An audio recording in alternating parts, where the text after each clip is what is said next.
We got San Diego State head coach Sean Lewis. Coach, how we doing? I'm doing great, man. How are you? Good. So, an intriguing year for you guys as you guys enter year two down in Southern California.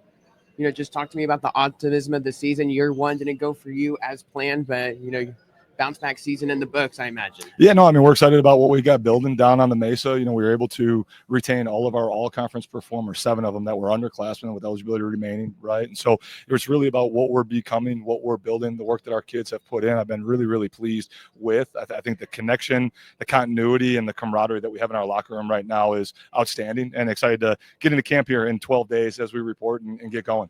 Yeah, we talked to Ross and Trey yesterday. Those guys, being respectively the leader on your offense and defense, and you talked about having them back. Just how much of a morale boost has it been, even for the young guys, the underclassmen? Kind of the rally behind those guys. Maybe as a stepping stone and a learning lesson, to seek behind those guys. Yeah, I think as you look at the landscape of college football, right, like the old teams are winning, and they're winning in this portal era, in this NIL era, higher than they ever had, right? I think that's a tale as old as time, right? If you can get old and you can stay old because you have the opportunity to develop your talent, you have those senior leaders, that's really, really important. It always has been. But even now, in this day and age that we live in, which is so exciting, to be able to do all the things that we're able to do for our student athletes, to have those guys in the locker room, to know, hey, what it is that we're asking them to do, how we want them to do it, and why, and then to be really, that catalyst in the locker room to drive the change that we're looking for, to continue to establish our culture, and to get back to the winning ways that we're going to on the Mesa. It's been really, really fun.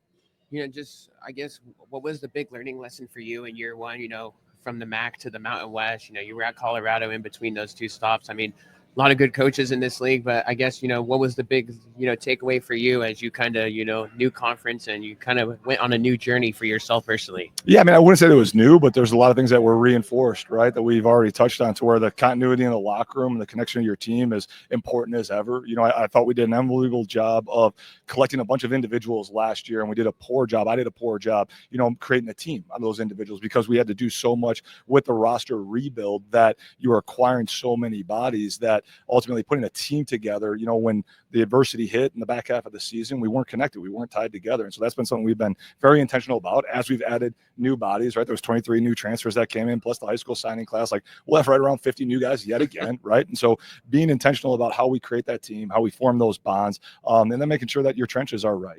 Again, these are not new lessons, but they're reinforced. And obviously the strength and the depth and the quality of the coaches and the players, in this league, that's apparent. It's on display, the past 2 days. It's just fun. It's exciting, and ready to, again, roll the sleeves up, go back to work, and build our brand of football, and put a product on the field that our alumni, our supporters, everyone in all San Diego can be proud of.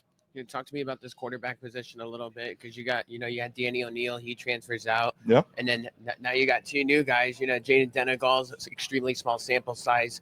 And then you got Bert, Central Michigan transfer, he's got the dual threat capabilities. Mm-hmm. Just talk to me about the versatility, and is most likely a fight for the QB1 job at camp upcoming. Yeah, I mean, so like starting with Danny, as you alluded to, right? I mean, we brought him in last year, and we've taken great pride everywhere that we've been in developing quarterbacks, and we did that. So good on him. He started as a true freshman. He got an opportunity to improve, his standing, get back into the Midwest. And so, ironically enough, everything that we talked about through his recruitment process, we got done. And I'm excited for him, and obviously the opportunity that is ahead of him at his new institution. Obviously really, really thrilled to bring in Jaden and Bert. As a whole, the room is stronger than we were a year ago when we sat here, right? So from top to bottom, again, having quality talent, right, and then quality depth is really important, especially in that position.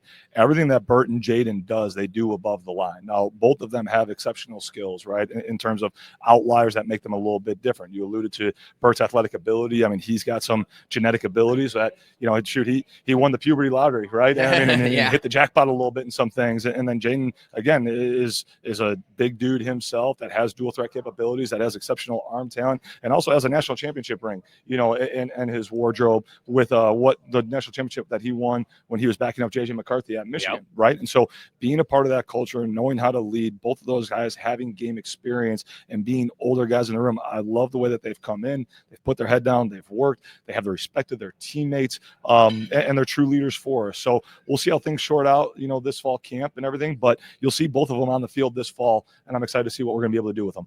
San Jose State with the spread and shred offense, they're a tough team to game plan for. you got them on the schedule this year. You're going to have them down in Southern California. Just talk to me about the challenges that the Spartans present, with all their plethora of options on offense. Yeah, I mean, again, like their style of play, obviously very similar to ours. Love that way to attack it. Spread the field, put speed in space, and let them go operate and go to work. And so again, like as you alluded to, there's not one guy who makes it go. There's a multitude of weapons that you have to account for. And again, so it'll be a challenge. They're a little bit deeper. So obviously we'll have a little bit more insight as we get closer to that moment. As we sit here today, obviously Coach Niamata Lolo has done an unbelievable job going in there, flipping things and building off of what Coach Brennan had done and putting his own mark on it. And, again, excited for that great challenge that will come, in the future here. Here's a little bit of a coaching, question or a little decision making. I'm going to throw it Okay. on the fly. Let's do it. You scored a touchdown.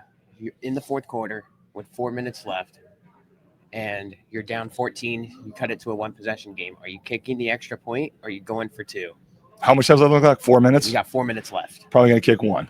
Okay. Yep. Because that's been the whole thing here, with the whole analytics angle, right? Sure. Yep. You kick the one, you go for the two, obviously the timeout situation, Yep. is a little bit different, but Yep. I'll just always love to get the coaches, Sure. perspective on that. But yep. Hey, there's a lot more that goes into that besides just that, right? Oh, Like flow of the course. game. Hey, are we down 14? And that's this is where hey, one team's got 50, the other team has 40, right? Or is it okay? Hey, like we just scored for the first time, they just scored for the first time, right? So like, hey, the data is great, but they're guardrails, right? Like exactly. I'm not an end all be all. Hey, live by the book, die by the book. Yep. There's a whole lot of other factors, the humans that are playing this game that go into it. The human element of the game as well, and the players decide it on the field. There you That's have right. it. Sean Lewis, San Diego State head coach. Thanks for the